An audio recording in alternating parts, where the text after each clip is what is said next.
benefits of making these wonderful yeast rolls is that the effort required is insignificant to how good these rolls are. So it's so simple to make. You don't need a lot of ingredients.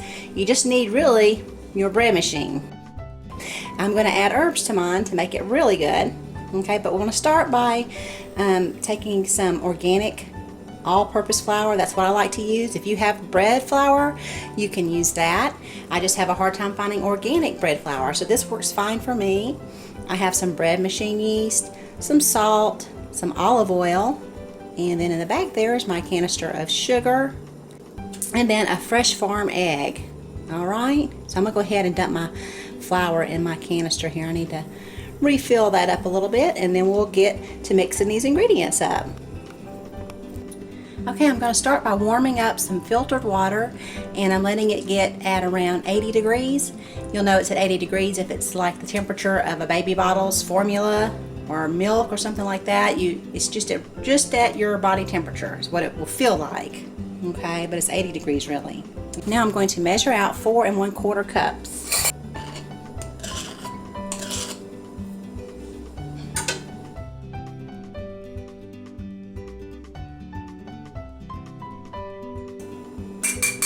And 1/4 cup. I need to check my water, and it's perfect. Take it off of the heat. 1/2 teaspoon of salt. I want to go ahead and get my water ready, my liquid. I add my egg.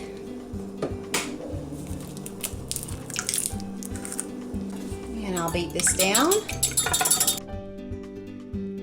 Guess I want to fill this up until it gets to the 1 1/2 cup mark. And your water should not be too warm that it cooks or scrambles the egg. You don't want scrambled egg in your bread. Okay, and then we're going to add 2 tablespoons more of water. Okay, now to our bread pan, we'll go ahead and add our egg and water mixture.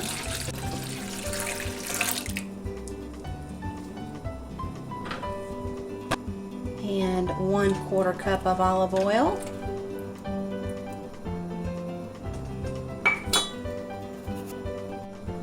And 1/2 cup of sugar.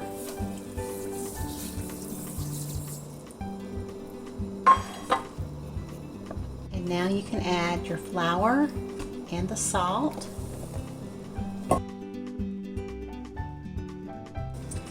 And I'll make a little indentation right here for my yeast. It's only 2 1/2 teaspoons of yeast. Oops.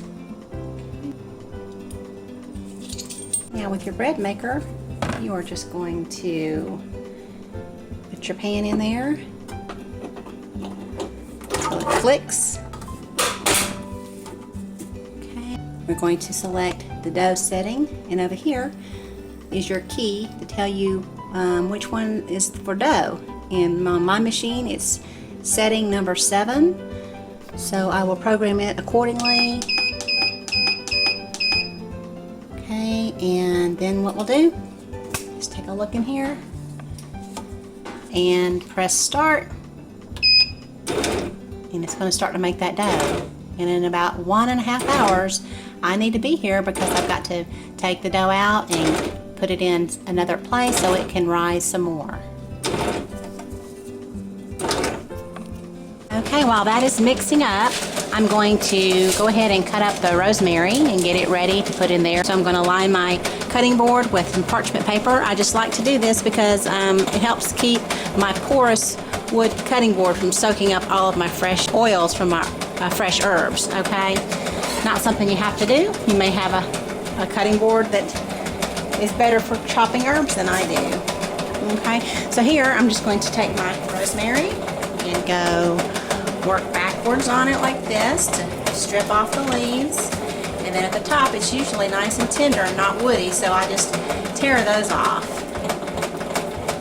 You can kind of feel where the woody end ends, and that's kind of like I grab it right below that.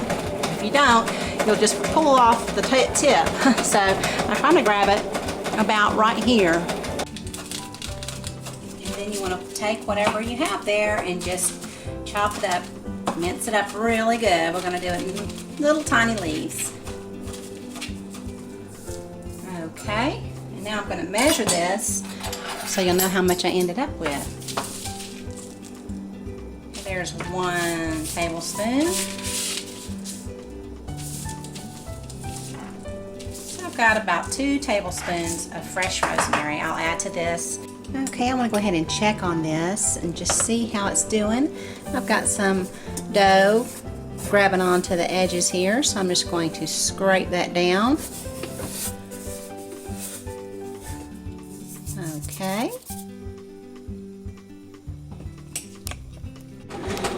Okay, now my bread machine is kneading the dough again, and I am going to go ahead and get my oven ready. I'm going to go ahead and preheat it, turn it on warm. I just want to get it warm for a few minutes and then I'll turn it back off. I'm not going to put my dough in a hot oven.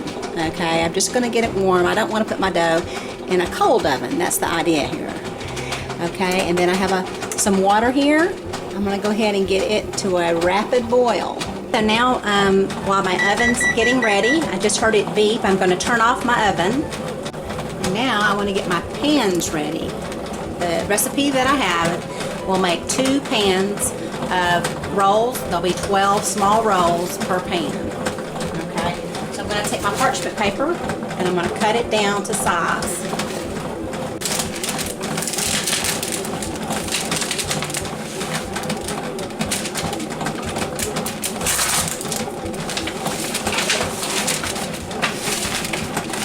I found the easiest way to do this is just to score it.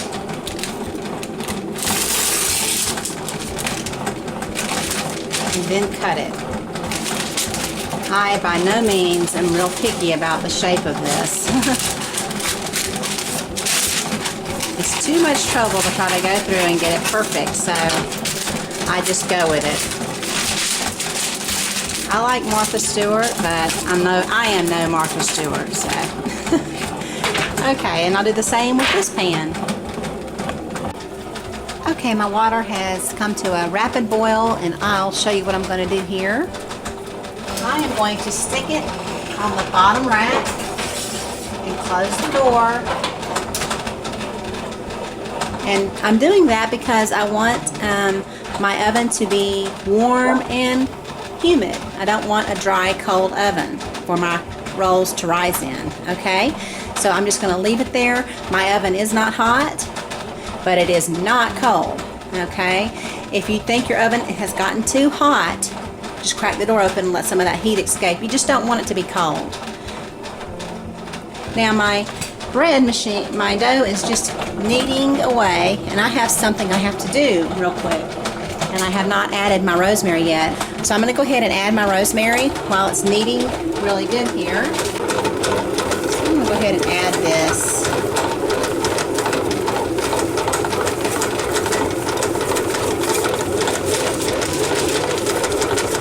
And a little more. Alright, that's the 2 tablespoons of rosemary. And I have to go and do my errand real quick. And this will be, I have 50 minutes before I can get back to finish getting these rolls ready and in the oven to rise. Okay, the dough looks beautiful, beautiful, beautiful. And so now I'm going to pour it out over here onto my cleaned countertop. And I clean that with vinegar. That's what I like to clean my countertop with. And I'm going to sprinkle out just a little bit of flour. And I have my little one of my pans back there, so let's go ahead and pour this dough out.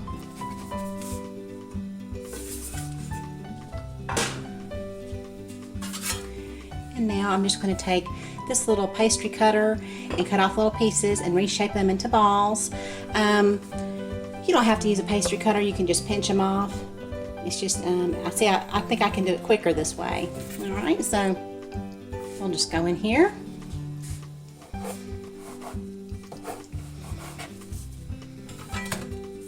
And I'm going to kind of give it a little bit of a knead without tearing the dough.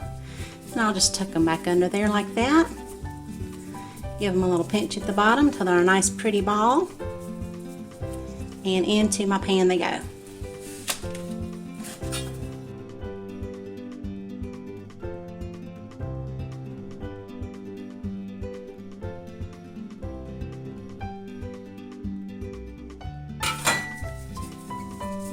And you might make yours irregular shaped at first. You may have some big ones and small ones. That's to be expected until you get kind of a feel for how much dough you need to make your rolls a consistent uniform size. Okay, I've done one pan. Time for another. And of course you can use just about any herb in this bread. I just like to use whatever I have growing. And rosemary is always good. It does have a strong flavor, but I think it's really good, especially when you grow it yourself. And like I said, once you get to making these dinner rolls, I've been making these for years, you will get the feel for how much weight you need to make them uniform size. But like I said earlier, I'm not a Martha Stewart. I'm really not a perfectionist. The rustic style, just shape them however you want, that's a lot of fun too. And I have not met a person yet that does not love a yeast roll. And they smell so good coming out of the oven. Okay, my oven is warm and steamy, exactly the way I want it.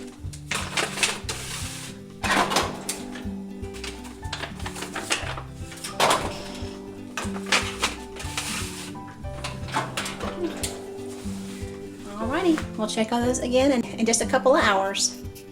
And now I'm just going to remove the rolls, which are beautiful.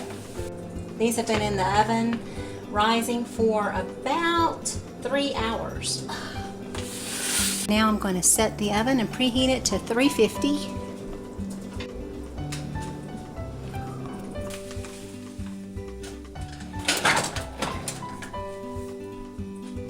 And I'm going to let them cook for about 8 to 10 minutes. I'm not going to get them brown, just cook them. Okay, I smell them and they are ready for me to pull out of the oven. Okay, these turned out really nice.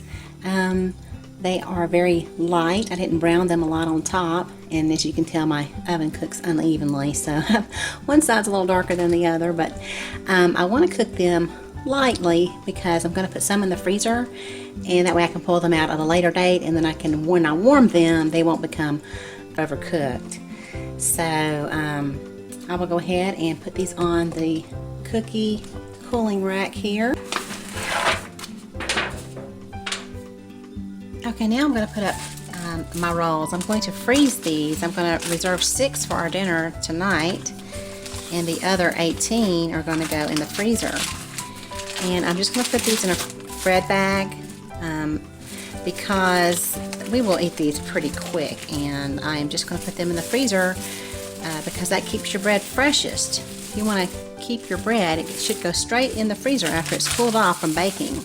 Okay.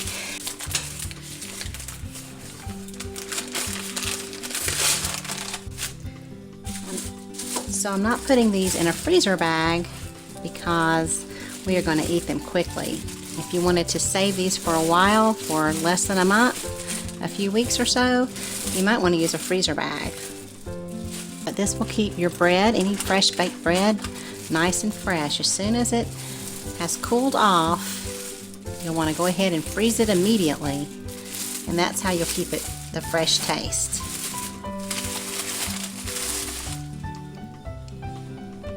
Now, while my lasagna is cooling off, I'm going to go ahead and start a topping for the rolls. I'm going to put a little olive oil in here,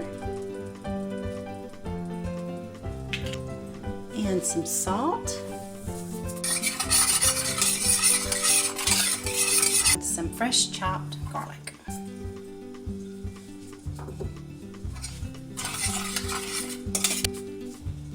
And I'm just going to let that warm through.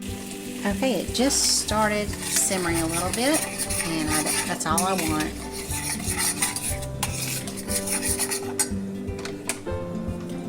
And the thing I like about cooking just 6 rolls is it is the perfect size for a toaster oven pan. Now I'm just going to put a little bit of the garlic on here.